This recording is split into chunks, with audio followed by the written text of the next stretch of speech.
ரொம்ப ரொம்ப டேஸ்டான ஸ்வீட் ரெசிபி பண்ணுறதுக்கு 2 டேபிள் ஸ்பூன் நெய், 1 டேபிள் ஸ்பூன் எண்ணெய் ஊற்றிடலாம். உடச்ச முந்திரி பருப்பு 20 சேர்த்து வறுத்துக்கோங்க. முந்திரி லைட்டாக வறுபட்டதும் 15 உலர்ந்த திராட்சை சேர்த்து வறுத்து எடுத்துக்கலாம்.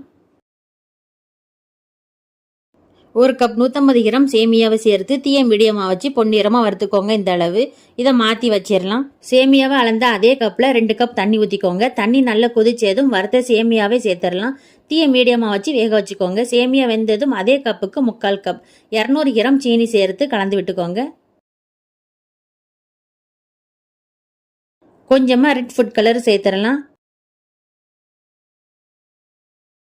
சேமியா கெட்டியான பதம் வந்ததும் 1/4 டீஸ்பூன் ஏலக்காய் பொடி, ஒரு பிஞ்சு அளவு உப்பு சேர்த்து கலந்து விட்டுறலாம். 1/2 டேபிள் ஸ்பூன் நெய், வறுத்த முந்திரி திராட்சை சேர்த்து கலந்து விட்டு அடுப்பை ஆஃப் பண்ணிடலாம். இப்போ ரொம்ப ரொம்ப டேஸ்டான சேமியா கேசரி சூப்பராக ரெடி ஆயிருச்சு. நீங்களும் செஞ்சு பாருங்கள். நன்றி.